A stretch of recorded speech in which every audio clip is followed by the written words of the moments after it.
नमस्कार. पुरुषोत्तम मास महात्म्य कथा अध्याय 8. सूतजी म्हणाले, हे तपस्वी, विष्णू आणि श्रीकृष्ण यांच्यातील संभाषण ऐकून नारद मनाने संतुष्ट होऊन पुन्हा नारायणाला प्रश्न विचारू लागले. नारदजी म्हणाले, हे भगवान, विष्णू वैकुंठाला निघून गेल्यानंतर काय घडले? मला सांगा. आद्य पुरुष कृष्ण आणि हरिसूत यांच्यातील संभाषण सर्व जीवाच्या हिताचे आहे. हा प्रश्न ऐकून भगवान बद्रीनाथांनी जगाला आनंदित करणारी एक भव्य कथा सांगायला सुरुवात केली. भगवान नारायण म्हणाले, तेव्हा विष्णू अत्यंत प्रसन्न होऊन वैकुंठात गेले आणि हे नारदा, त्यांनी अधिक मासाला आपल्याजवळ स्थापित केले. अधिक मास वैकुंठात येऊन आनंदित झाला आणि 12 महिन्याचा राजा बनून विष्णूसोबत राहू लागला. मलमासाला 12 महिन्यातील सर्वात महत्त्वाचा बनवून विष्णू संतुष्ट झाले. हे ऋषी, मग युधिष्ठिर आणि द्रौपदीकडे पाहून आपल्या भक्तावर कृपा करणाऱ्या त्या भगवंताने अर्जुनाशी कृपापूर्वक संवाद साधला. भगवान श्रीकृष्ण म्हणाले, हे राजा, आम्हाला समजले आहे की तुम्ही आश्रमात येऊन तुमच्या दुःखामुळे पुरुषोत्तम महिन्याकडे दुर्लक्ष केले आहे. पुरुषोत्तम महिना वृंदावनाच्या वैभवाचे स्वामी असलेल्या भगवान श्रीकृष्णाचा प्रिय महिना तुमच्यासारख्या वनवासीसाठी निष्काळजीपणे निघून गेला आहे. भीष्म, द्रोणाचार्य आणि कर्ण यांच्या भीतीने विचलित झालेल्या तुमच्या मनांनी भीती आणि द्वेषापासून मुक्त झाल्याने मिळालेल्या पुरुषोत्तम महिन्याचा विचार केलेला नाही. कृष्णद्वैपायन व्यासदेवाकडून मिळालेल्या ज्ञानाच्या उपासनेत लीन झाल्यामुळे आणि इंद्रकील पर्वतावर गेलेल्या शूर अर्जुनाच्या विरहाने व्यथित झाल्यामुळे तुम्ही पुरुषोत्तम महिन्याला ओळखलेले नाही. आता जर तुम्ही विचाराल की आम्ही काय करावे, तर मी म्हणेन, नियतीवर विसंबून राहा. माणसाची नियती नेहमी जशी असते तशीच दिसते. नियतीची फळे भोगावीच लागतात. सुख-दुःख, भय, सुख इत्यादी माणसांना त्याच्या नियतीनुसार मिळतात. म्हणून तुम्ही जे अदृश्य गोष्टीवर विश्वास ठेवतात त्यांनी अदृश्य गोष्टीवर विसंबून राहावे. आता यानंतर मी तुम्हाला तुमच्या दुःखाचे दुसरे कारण एका अत्यंत आश्चर्यकारक कथेसह सांगतो. हे राजा, मी जे सांगतो ते ऐका. श्रीकृष्ण म्हणाले, ही भाग्यवान द्रौपदी मागील जन्मात एका अत्यंत सुंदर आणि बुद्धिमान ऋषीच्या घरी जन्मली होती. जसजसा काळ लोटत गेला आणि ती 10 वर्षाची झाली, तशी तशी ती हळूहळू अधिक मोहक, सुंदर आणि आकर्षक बनली आणि तिचे डोळेही मनमोहक झाले. ती तिच्या वडिलांची एकुलती एक मुलगी होती, जी हुशार होती. त्यामुळे हुशार, सद्गुणी आणि सुंदर असल्याने ती तिच्या वडिलांची लाडकी होती. मेधावीने तिला नेहमी मुलासारखे वागवले, कधीही तिचा अनादर केला नाही. ती साहित्याची विदुषी आणि नीतिशास्त्राची जाणकारही होती. ती लहान असतानाच तिच्या आईचे निधन झाले होते आणि तिच्या वडिलांनी तिला आनंदाने वाढवले होते. जवळच राहणाऱ्या आपल्या मैत्रिणीचा आनंद पाहून तिलाही तो हवासा वाटू लागला. मग तिला प्रश्न पडू लागला की हा आनंद तिला कसा मिळेल? सद्गुण आणि भाग्याचा खजिना असलेल्या तिला आनंद देणारा पती आणि एक सद्गुणी पुत्र कसा मिळेल? या इच्छेचा विचार करत असताना तिला वाटू लागले की तिचे लग्न तिच्या नशिबात होते, पण नियतीने ते बिघडवले होते. आता मी काय करू किंवा काय जाणून घेऊ? माझी इच्छा पूर्ण करण्यासाठी कोणत्या देवतेची पूजा करू, कोणत्या ऋषीचा आश्रय घेऊ किंवा कोणत्या तीर्थयात्रेला जाऊ? माझे नशीब अशा सापळ्यात कसे अडकले आहे की कोणताही पती मला स्वीकारत नाही. माझ्या दुर्दैवामुळे माझे वडीलही मूर्ख बनले आहेत. हे आश्चर्यकारक आहे. लग्नाची वेळ झाली असतानाही माझ्या वडिलांनी माझ्यासारखा वर मला देण्यास नकार दिला. मी माझ्या मैत्रिणींमध्ये प्रतिष्ठित आहे, पण कुमारी असल्यामुळे मला पती नसण्याचे दुःख भोगावे लागत आहे.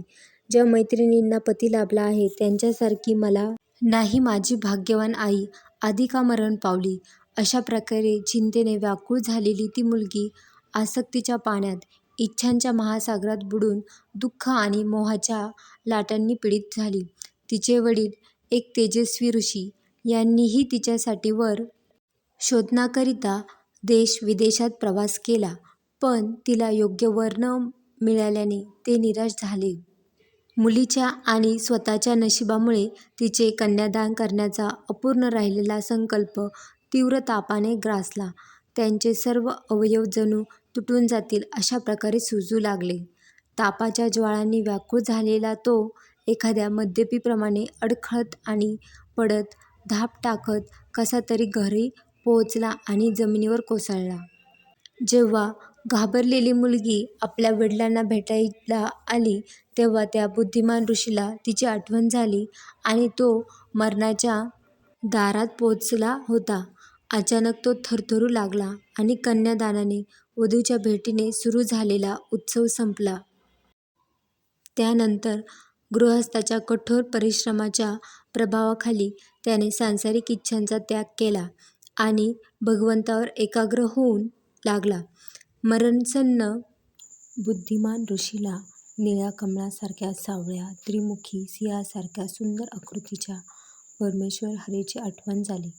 हे रसाच्या दिव्य नृत्याच्या स्वामी, हे राधारमण, हे देवाच्या शत्रू राक्षसाचा आपल्या बलाढ्य बाहूंनी दुरून वध करणाऱ्या, हे वणव्याच्या प्रभू, हे कुमारी गोपाळाची वस्त्र चोरणाऱ्या, हे कृष्णा, हे गोविंदा, हे हरे, हे मुरारे, हे राधेश, हे दामोदर, हे गरिबाच्या देवा, या जगात मग्न असलेल्या माझे रक्षणकर, इंद्रियाच्या देवा, मी तुला वंदन करते. मेधवीचे शब्द दुरून ऐकून परमेश्वराचे दूत मुकुंद लोकातून त्वरित आले. त्यांनी त्या मृत ऋषीचा हात धरला आणि त्याला देवाच्या चरणाजवळ नेले. आपल्या वडिलांचा जीव अशा प्रकारे जात असल्याचे पाहून ती मुलगी जोरजोरात रडू लागली आणि त्यांचे शरीर मांडीवर घेऊन मोठ्या दुःखाने आक्रोश करू लागली. कावळ्याप्रमाणे बराच वेळ आक्रोश केल्यानंतर ती दुःखाने व्याकुळ झाली आणि आपले वडील जिवंत आहेत असे समजून बोलू लागली. ती मुलगी म्हणाली, हाय हाय, हे वडिला, हे दयेचे सागर, हे आपल्या कन्येला सुख देणारा, आज तुम्ही मला कोणासोबत सोडून वैकुंठात गेलात? हे वडील, पित्याविना माझे रक्षण कोण करणार? आज मला भाऊ, नातेवाईक, आई वगैरे कोणी नाही. हे बाबा, माझ्या अन्नाची आणि कपड्याची काळजी कोण घेणार? वेदाच्या ध्वनीपासून विरहित या ओसाड, निर्जन अरण्यासारख्या तुमच्या घरात मी कशी राहणार? हे ऋषीमुनींनो, आता मी मरणार आहे. असे जगण्यात काय अर्थ आहे? हे आपल्या मुलीवर प्रेम करणाऱ्या बाबा, हे बाबा, तुम्ही विवाहाचे विधी न करता कुठे गेला होतात? हे तपस्वी, आता इथे या आणि अमृतासारखे मधुर बोला. तुम्ही गप्प का झाला आहात? हे बाबा, तुम्ही खूप दिवसापासून झोपला आहात, आता जागे व्हा. असे म्हणून ती मुलगी आपल्या वडिलांच्या निधनाचे दुःख करत गिधाडाप्रमाणे अश्रू ढाळत विलाप करू लागली. मुलीचा आक्रोश ऐकून वनात राहणारे ब्राह्मण एकमेकांना विचारू लागले की या आश्रमात इतक्या करुणपणे कोण रडत आहे? खात्री पटल्यावर सर्व ऋषी शांत झाले आणि ती मेधावी ऋषीची मुलगी असल्याचा निश्चय करून ते घाबरून आणि आक्रोश करत मेधावीच्या घराकडे निघाले.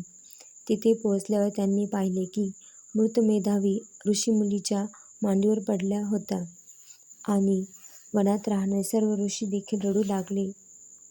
मुलीच्या मांडीवरून मृतदेह घेतला आणि शिवमंदिराजवळ स्मशानभूमीत गेले. त्यांनी तिथे लाकडी चिता रचली आणि विधीनुसार अंतिम संस्कार केले. दहन झाल्यावर सर्व ऋषींनी मुलीचे सांत्वन करून आपापल्या आश्रमात परत गेले. मात्र ती मुलगी धीर धरून राहिली आणि तिने अंत्यविधीसाठी जमेल तितका पैसा खर्च केला. अशा प्रकारे आपल्या वडिलांचे अंत्यसंस्कार केल्यानंतर ती मुलगी त्याच तपोवनात राहू लागली आणि वडिलांच्या मृत्यूच्या दुःखाच्या अग्नीत जळलेल्या रंभाप्रमाणे व्यथित झाली आणि जशी गाय आपल्या वासराच्या मृत्यूमुळे किंचाळते आणि अशक्त होते, त्याचप्रमाणे ही मुलगीही दुःखी झाली. या ठिकाणी 8वा अध्याय संपतो. आपल्याला हा व्हिडिओ आवडला असेल तर लाईक, शेअर, सबस्क्राईब करा चॅनलला आणि व्हिडिओ बघितल्याबद्दल धन्यवाद.